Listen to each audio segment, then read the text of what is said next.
All eyes on the army in post-coup Thailand. Locally, requirements ease for low-income subsidy scheme. And the Standard Working Hours Committee to conduct large-scale household survey.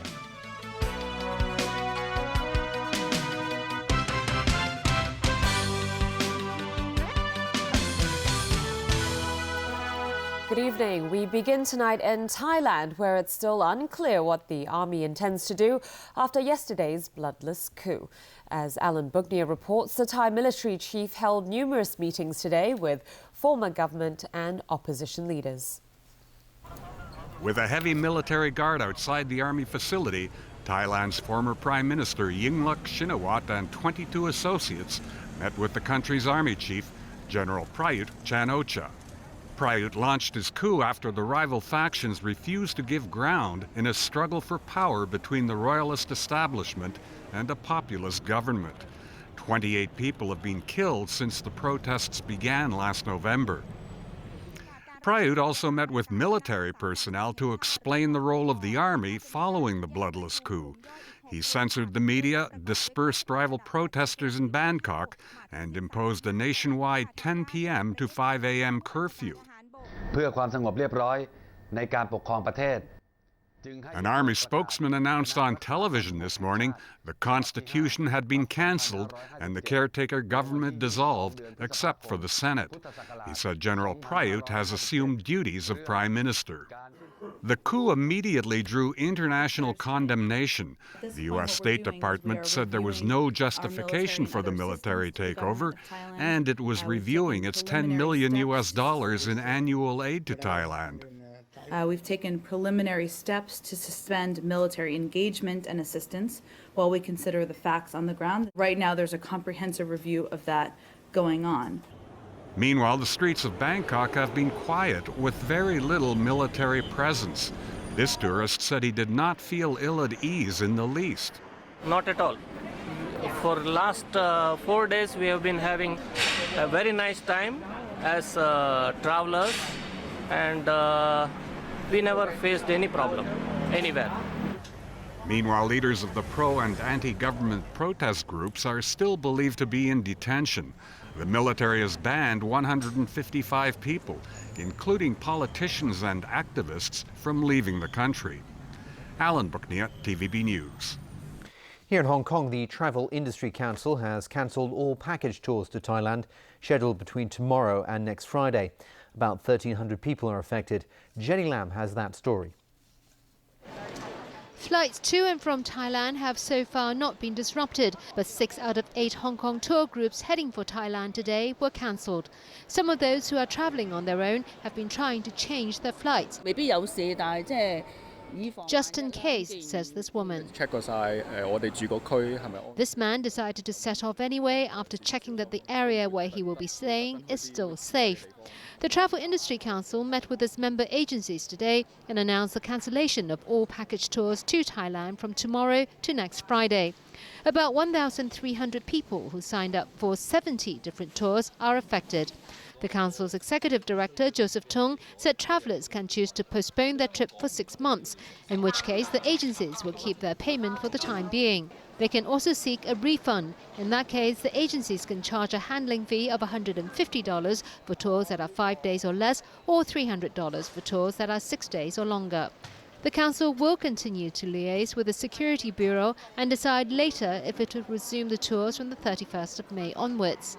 About 50 Hong Kong tour groups totaling 1,200 holidaymakers are in Thailand right now. All of them are safe. Plus another 1,200 people are travelling around the country on their own. Yesterday, the government raised the travel alert for Thailand to red. Jenny Lam, TVB News. And to other news now, the requirements for a proposed subsidy scheme for low-income families will be relaxed. Applicants will have to work 192 hours a month instead of 208 hours as proposed earlier. Evelina Leung reports. The chief executive announced the setting up of the Low-Income Working Family Allowance Scheme in his latest policy address. That's aimed at encouraging the poor to work and not rely on social benefits, as well as giving their children a better life. Those who are eligible must make less than half the city's median wage. If they work 144 hours or more per month, they can receive a $600 subsidy each month. And those who work up to 208 hours a month will be entitled to $1,000. 208 hours would mean 8 hours a day, 6 days a week. During a public consultation on this proposal, many believe the hours are too long. So the government has decided to reduce the number of working hours to 192 per month. That means 8 hours a day, 5.5 days a week. Under the original plan, 200,000 low-income families are set to benefit, and that number will go up thanks to today's proposal. The scheme had an annual price tag of $3 billion. Now relaxing the requirements will cost taxpayers an additional $200 million a year. Secretary for Labor and Welfare Matthew Cheung said the move was made after considering the public's opinion and that the number of working hours could vary. For example, shorter months like February. However, Cheung insisted 192 hours will be the government's bottom line. One lawmaker we talked to today said more can be done. The subsidies also give to the family who have elderly and disabled persons. The government will begin accepting applications for the scheme from October 1st next year. Evelyn Lang, TVB News. The Standard Working Hours Committee plans to gather information from 10,000 households over the next 2 months. The committee wants to come up with a more concrete direction of how to deal with the issue of long working hours. There are many different views on standard working hours in Hong Kong, what it should be, or even whether it should be regulated. The Standard Working Hours Committee was set up just over a year ago to look into this. And after its 7th meeting today, members pointed out that it's a very complicated process, rejecting recent criticism by lawmakers that they're being slow in their work. We have already in the consulting group have arranged already some 20 consulting, and we're going to do another 13. We will be going down to the fields to meet the people and so on and so forth. So I think to say that we have been slack is unfair. There's no conclusion yet because the committee is still in a consultation stage. And as part of that, members are hoping to get the views of grassroots workers at workplaces such as wet markets and construction sites. And its next big step is to conduct a large-scale household survey with an aim to gather information from 10,000 households. Well, obviously, to get details, to get a successful 10,000, we might need 12,000 or 13,000 to get that. And again, we need the support of the public to do all this. So we hope by that time we'll be able to produce at least some form of what we consider as a reasonable suggestion for the public and for government to take into consideration. The survey will look at the types of jobs taken up in the households, working hours and wages, as well as whether respondents think they're able to strike a healthy work-life balance. It'll take place between June and August. A consultancy firm will pick households from both public housing units and private homes around town. Several civil service unions have endorsed the latest pay trend survey results. That's despite complaints by low-ranking staff that the proposed increase for them is too small. Stephanie Choi with more. The Pay Trend Survey Committee met today, 1 week after the latest survey results were released. The Model Scale 1 Staff Consultative Council, which represents lower-ranking government workers, was disappointed. Spokeswoman Li Wai-yi says their salaries cannot catch up with inflation, but they will endorse the results all the same out of respect for the pay scale system. The Senior Civil Service Council also believes there is room for improvement. Because after checking all the companies, we find that basically it complied with the methodology. However, we find a few companies, they have some data not tallying with the wordings, and we have already asked the research team to make improvements so that clarity and accuracy can be achieved next year.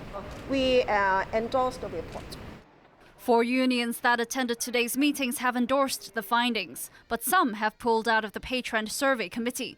These include the Police Force Council, the Disciplined Services Consultative Council, and some members of the Senior Civil Service Council.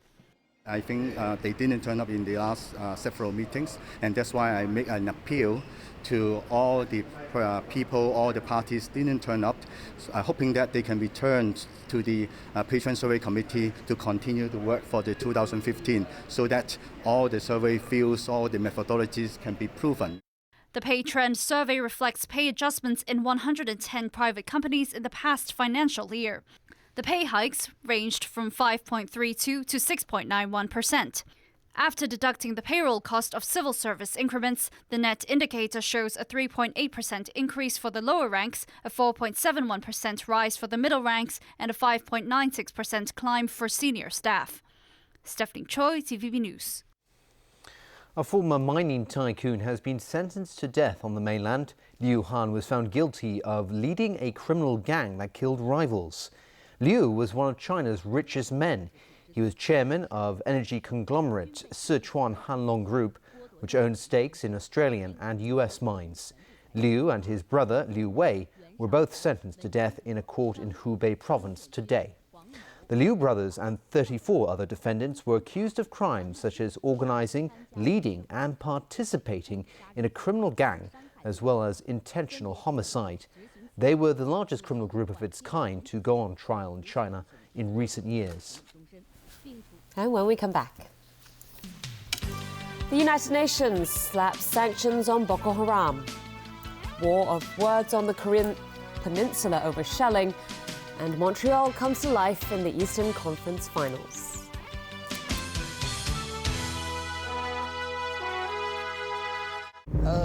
Where is everyone? Hello?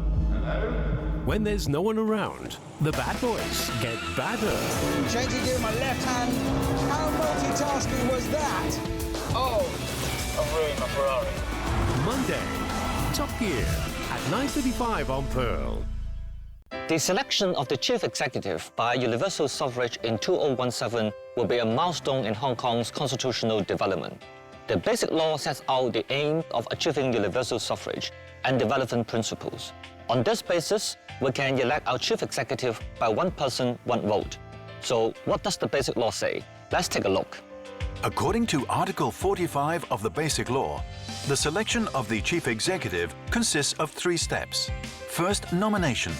A broadly representative nominating committee will be formed to nominate candidates in accordance with democratic procedures. Second, one person, one vote election. All eligible Hong Kong voters will elect the chief executive through one person, one vote. Third, appointment. Appointment by the Central People's Government as the chief executive. Following these steps, we can all elect our chief executive in 2017. I'm not doing any more chemo. I'm not gonna let you just die. I don't owe you anything. I'm done with Wilson. You can't just abandon him. House loses it. He just doesn't want to live in pain. Life is pain! I wake up every morning, I'm in pain. You know how many times I wanted to just give up? Monday, House at 10:50 on Pearl.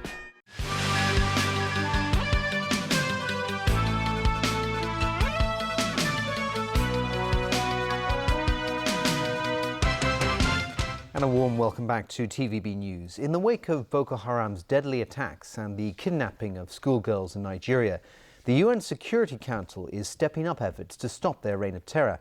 While the UN levels sanctions against the terrorist group, protesters in Nigeria are demanding more from their president. Sonia Artero reports. Boko Haram is creating chaos in Nigeria.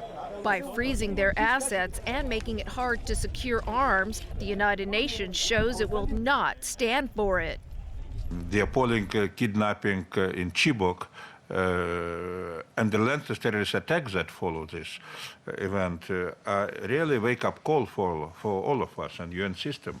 The UN insists that Boko Haram, whose name means broadly Western education is sinful, has killed thousands of Muslims and Christians.